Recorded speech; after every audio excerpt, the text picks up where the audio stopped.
अस्सलाम वालेकुम बेटा जी। आजकल रिकॉर्डिंग करवाना, कैमरे को फेस करना, फिर देखना कि वाइट बोर्ड कितना है, हम कहाँ हैं, हमारा चेहरा कैसा लग रहा है, ये लफ्ज़ नज़र आ रहे हैं नहीं आ रहे हैं। तो कभी कभी सोचता हूँ इससे बेहतर बेहतर एक्टिंग कर लेता। अगर नसीरुद्दीन शाह एक्टिंग कर सकता है तो मैं क्यों नहीं कर सकता। जाके गूगल कीजिएगा नसीरुद्दीन शाह है कौन है, एवरेज शक्ल का बंदा है।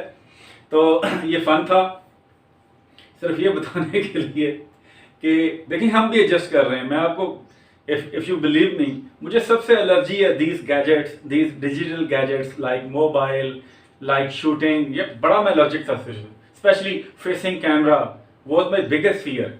लेकिन क्या करें, we have to adapt, we have to be flexible, because if we don't flexible, we will leave behind. We will have to pay price for not showing adaptability. ठीक है जी। ऐसे एक जोक थी, मैं बात कर रहा था कि इस सफर जो है इसका ताल्लुक स्नैक से है। Supper is an evening meal, a meal in which you take snack. ये snacks होती हैं। snacks क्या है? anything eatable, any eatable, light eatable that you take with tea. चाय के साथ जो हल्का फुल्का खाते हैं वो स्नैक है। Pakoras, samosas, biscuits, candies, chicken pakoras, ये सारी जो आइटम्स हैं ये स्नैक्स कहलाती हैं। ठीक है जी। अब ये एक सांप, ये स्नैक, ये स्नेक, प्रोनाउंसिएशन में बहुत हार्ड, थोड़ा सा फर्क है। स्नैक ए की साउंड है, स्नैक, स्नेक ए, स्नेक, स्नैक ए ए, स्नैक स्नेक, स्नैक स्नेक। इसको डिफरेंशिएट करते रहना, ठीक है ना।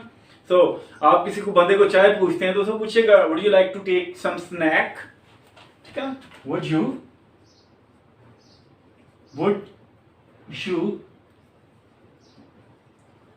like to take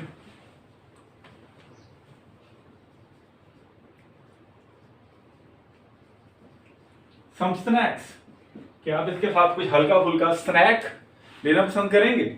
ठीक है जी।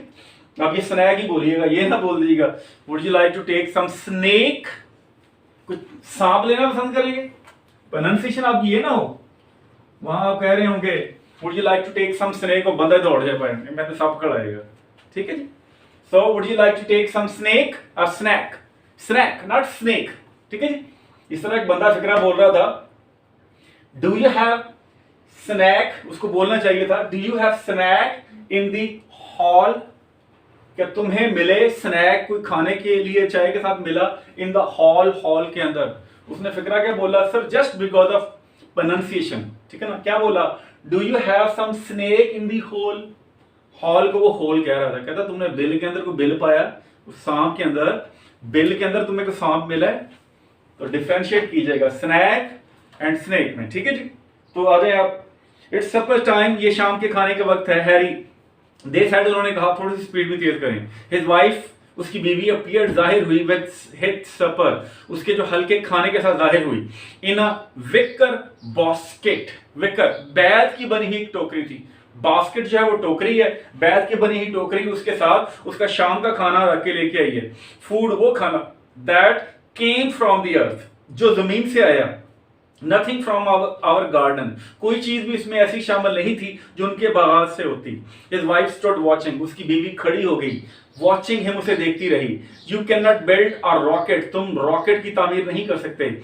आई work in a shop once, एक दफा कहता मैंने दुकान पे काम किया। आई वर्क, मैंने काम किया इन अ शॉप के अंदर। जब व्हेन आई वाज 20, जब मेरी उम्र 20 बरस थी। तो Harry is recalling something from his past, he is sharing with his wife his experience of working in a shop when he was just 20, जब उसकी उम्र 20 बरस थी। आई नो मेटल, मुझे धात का पता है। Once I get it started, एक दफा मैंने ये काम शुरू करवा लिया। उसने ये नहीं कहा वंस आई स्टार्टेड, उसने आई get it started, causative verb, याद कीजिएगा। आपको नहीं बताया था, मैंने बताया था सेकंड ईयर वालों को कॉजेटिव वर्ब, ठीक है जी। Once I get it started, इस पे भी बात होगी, फिर किसी दिन आपको बताऊंगा ये कॉजेटिव वर्ब। आज मैं इसे चाह रहा हूं खत्म हो जाए फिर ग्रामर के लेसन के तौर पे हम ग्रामर के लेसन मैं फोल्डर के अंदर अलग से रखे जा रहा हूं जो आपको ग्रामर के लेसन दे रहा हूं, ठीक है जी। Once I get it started, अगर मैंने एक दफा ये काम शुरू करवा दिया, द अदर विल हेल्प, दूसरे मदद करेंगे। ही सेड, उसने कहा, नॉट लुकिंग एट हर, उसकी तरफ ना देखते हुए, laying out the blueprints, laying out, वो तरतीब के साथ रख रहा था। ये वर्ब देखिएगा, ले, देखा ना, ले, LAY, ले क्या होता है, किसी चीज को बिछा देना, ठीक है ना, ले, इसको बिछा दो, ले कारपेट, ले डाउन, बिछा देना, ले। सो लेड बेटा इसी फॉर्म में बनती है, लेड डाउन, ही लेड हिमसेल्फ डाउन, वो लेट गया, उसने अपने आप को बिछा लिया, ठीक है ना। तो ले आउट, ले के साथ ले, हम जब आउट का अदाफा करते हैं तो ले आउट, इससे मराद होता है चीजों को बिछा देना तरतीब के साथ। When you put things in a resting position in a proper sequence, ये बनता है lay out. He was laying out blueprints, वो उसके जो ब्लूप्रिंट्स थे, जो स्केचेस थे, he was putting them in a resting state and he was doing so in a proper sequence, in a proper order, एक खास तरतीब के साथ उन्हें बिछा, ले out, he was laying out, ठीक है जी। तो इसी से ले आउट यहां एज अ वर्ब है, तो ले आउट एज अ नाउन भी इस्तेमाल होता है, lay out, keep things in their proper layout. Sentence लिखिएगा, keep things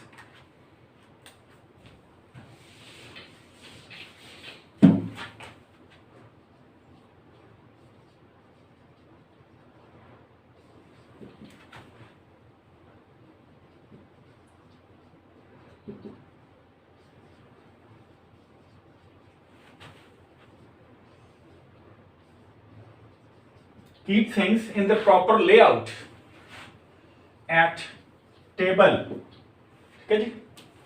He was laying out eatable on dining table, he was laying out eatables on dining table, ठीक है। अब पता चल गया होगा।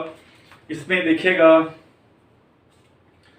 तो क्या कह रहा है जी, and he said not looking at her, उसकी तरफ ना देखते हुए, लेइंग आउट द ब्लूप्रिंट्स, वो सारे नक्शे जो थे, खाके जो थे, उनको बिछा रहा था।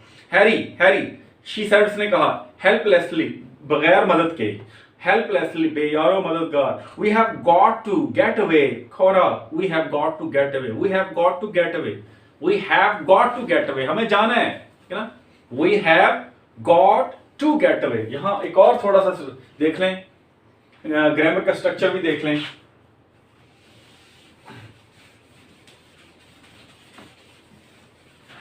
Get away, we have to get away, हमें निकलना है इधर से। get away mean we have to get rid of this place, get away, get rid of this place, जान छुड़ानी इस जगह से हमें। we have to get away, भागना है, निकलना है, बस निकलना है, we have to get away, यानी कि सब्जेक्ट आ गया have to आपकी मजबूरी इधर करता है। गेट अवे आगे वर्ब है, फ्रेजल वर्ब है, वैसे तो ये फ्रेजल वर्ब है, ठीक है जी। हैव टू के बाद, हैज टू के बाद, विल हैव टू के बाद, शैल हैव टू के बाद फर्स्ट फॉर्म ऑफ वर्ब आती है। ये ब्रिटिश एक्सप्रेशन है। अब अमेरिकन क्या करते हैं,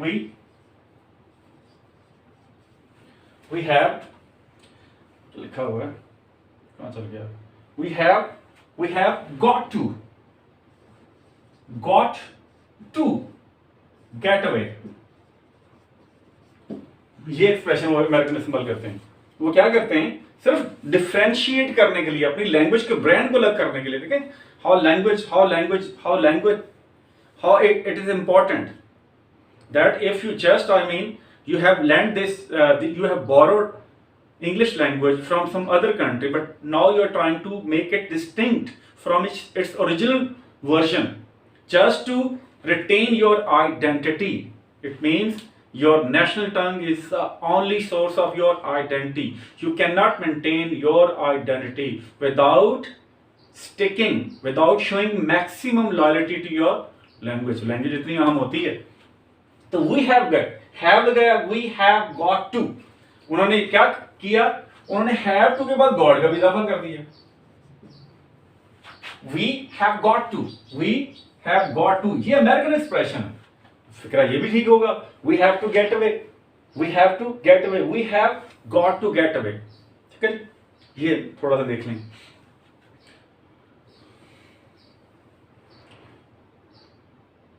जी, we have got to get away, हमें जाना है इधर से, कोरा खोरा, वी हैव गॉट टू, हमें जाना है इधर से। अब ये देखिए जो पैसेज आपके सामने पढ़ने वाला हूं, ये ट्रांसलेशन के लिए बहुत अहम है। Summer burn the canals dry, मौसम गर्मा ने जो है वो नहरों को खुश कर दिया था, नहरों को बिल्कुल खुश कर दिया था। बर्न जला दिया था, उन्हें जला के खुश कर दिया था। The summer moved like a flame, मौसम गर्मा जो था वो चला था, उसने हरकत की थी, like a flame upon the meadows, और मौसम गर्मा जो था वो इन चरागाहों के ऊपर शोले की तरह बरसा था, चला था नहीं करेंगे, बरसा था। So जो summer season it acted on meadows like a flame, ठीक है जी, उस ये बरसा, मौसम गर्मा जो था इन चरागाहों के ऊपर एक शोले की तरह बरसा था। इन एम्प्टी अर्थ सेटलमेंट, इस एम्प्टी अर्थ सेटलमेंट में क्या हुआ था, इस खाली जमीनी सेटलमेंट, क्या घर, इस खाली जमीनी घर के अंदर द पेंटेड हाउसेस, जो रंग रोगन किए हुए घर थे, पेंटेड हाउसेस जो रंग रोगन किए हुए जो घर थे, फ्लेक एंड पील, लाइन बहुत अहम, इस लाइन को अंडरलाइन करें, यहां से शुरू होगी, the painted houses flake and peel.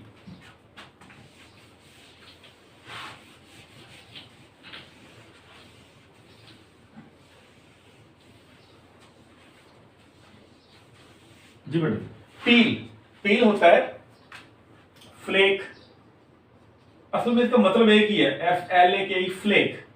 Flake होता है कोई भी चीज आपने जो रोगन की हुई है, जो उसकी जो ऊपर वाली तह जब उतरती है उसको फ्लेक कहते हैं, ठीक है ना।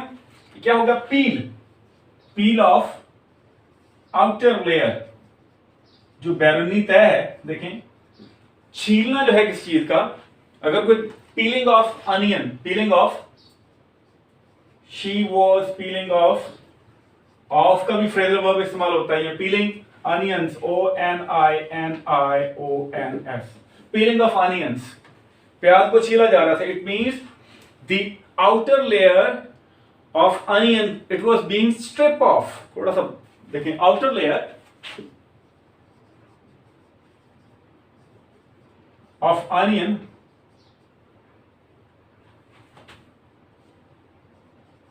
was being stripped off,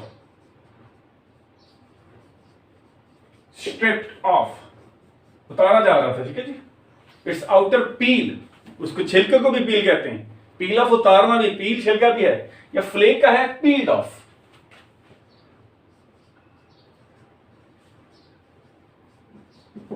इसको चिप अवे कहते हैं, ऊपर वाली जो तह होती है चिप कहते हैं, चिप अवे भी कहते हैं,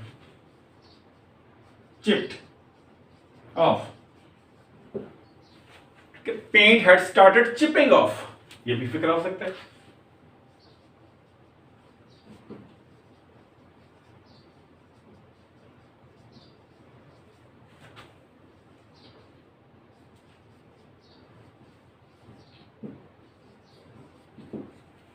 had started chipping off, paint ने उतरना शुरू कर दिया था, ठीक है जी। तो फ्लेक, इसको flake as a verb, flake जब बर्फबारी होती है, वो जो बर्फ के गाले आते हैं उनको भी फ्लेक्स कहते हैं, वो ये एज अ वर्ब आ रहा है अपने स्टेटस में, उस फ्लेक से मुराद है वो नाउन आएगा, स्नोफ्लेक्स, स्नोफ्लेक्स, ये एज अ नाउन आ रहा है। अब ये देख लें, थोड़ी सी आपको समझ में आ गई थी, पेंटेड हाउस, फ्लेक एंड पील, जो रंग रोगन किए हुए घर थे उनका जो रंग रोगन था वो उतर रहा था, ठीक है जी। Painted was flaking away, it was chipping away, it was peeling off, कितने वर्ड आपके पास हैं, एंड पील दोनों का मतलब है, एक का जिसका रंग उतरना कह लें, दूसरा उनका बैरूनी छिलके का उतरना कह लें, ग्रामर में कोई प्रॉपर उर्दू का वर्ड लाजमी देखिएगा, उसमें होगा ये। रबर टायर्स, रबर के बने हुए टायर, अपॉन विच, जिसके ऊपर चिल्ड्रन हैड स्वंग, बच्चे झूल चुके थे, बच्चे झूले ले रहे थे, इन बैक यार्ड, पिछले सेहन के अंदर, वो रबर के टायर जिस पे बच्चों ने झूले ले लिए थे, वो पिछले यार्ड में हंग लटके हुए थे। कैसे? सस्पेंडेड, वो मुअल्लक थे, सस्पेंडेड। कहां? Like stop clock pendulums. वो कैसे लटके हुए थे? जैसे खड़े हुए घड़ियाल का पेंडुलम होता है। दोबारा देखिएगा, रबर टायर्स, रबर के बने हुए टायर अपॉन विच, जिस पे ऊपर से बच्चे चिल्ड्रन हैड स्वंग, बच्चों ने झूला लिया था। इन बैक यार्ड, पिछले यार्ड में हंग लटके हुए थे, suspended like stop clock pendulums, जैसे खड़े हुए घड़ियाल के जो है, खड़े हुए घड़ियाल का जो पेंडुलम है वो लटका हुआ था। इन द ब्लेजिंग एयर, उस जलती हुई हवा के अंदर। ब्लेजिंग एयर तक ये पैसेज जहां मैं ट्रांसलेशन के लिए जिसकी आने के आपको आने के चांसेस बहुत ज्यादा हैं। एट द मेटल शॉप, अब उस धात की दुकान पे, the rocket frame began to rust, जो रॉकेट का बना हुआ फ्रेम था उसको जंग लगना शुरू हो गया।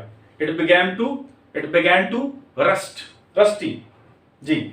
इन द ऑटम, और इन द क्वाइट ऑटम, इस खामोश खिजा के मौसम में, अब गर्मी गई है, मौसम खिजा आ गया, ठीक है जी।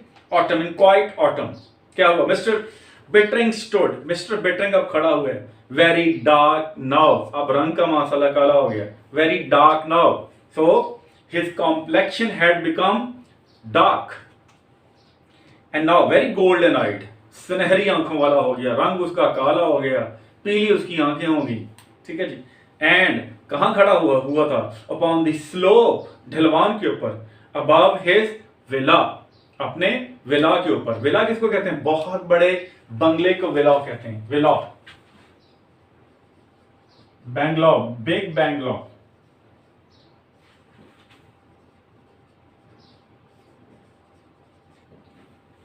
BUNGLOW, Bangalore, BUNGLOW, Bangalore. बड़े सारे बैंगलोर जो है उसमें खड़ा हुआ था, लुकिंग एट दी वैली, और वो वादी की तरफ देख रहा था, लुकिंग एट दी वैली। अब ये आपको ऑप्शन आ जाना है। Mister Bittering stood dark and golden eyed in autumn season, in spring season, in winter season, in summer season. ये आपको बहुत आती है एमसीक्यूज की ये लाइन। तो कौन से? In which season did he stand dark and golden eyed in autumn season. It's time to go back, ये वापस जाने का टाइम है। सेड कोरा, कोरा ने कहा, yes we are but we are not going, हम नहीं जा रहे। ही सेड, उसने कहा, क्वाइटली, आहिस्तगी से, there is nothing any more, अब कोई मजीद चीज नहीं है।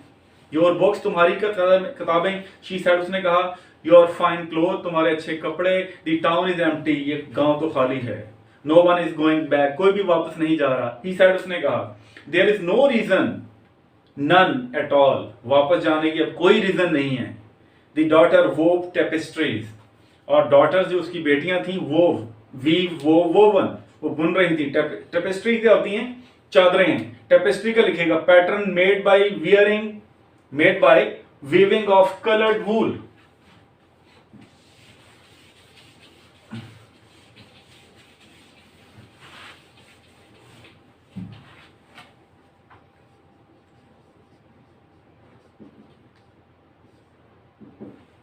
टेपेस्ट्री क्या है? अ पैटर्न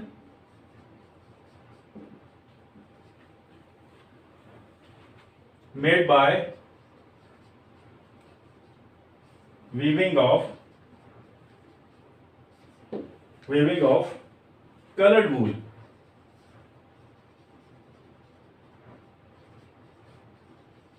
ऊन होती है कलर्ड, रंग की हुई, है ना, उसके खास किस्म का जो पैटर्न उस वूल पे बनाया जाता है, जो एम्ब्रॉयडरी की जाती है। It's basically pattern is an embroidery made on wool, embroidery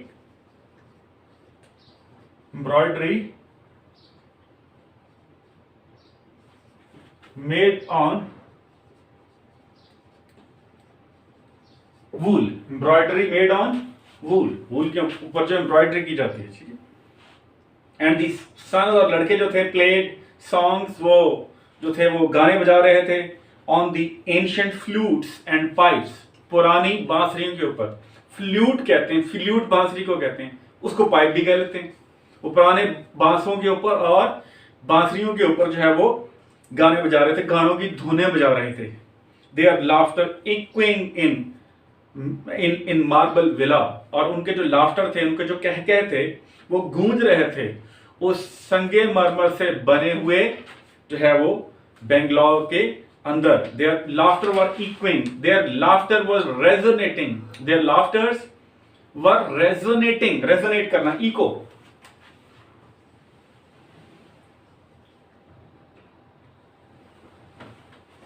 echoing,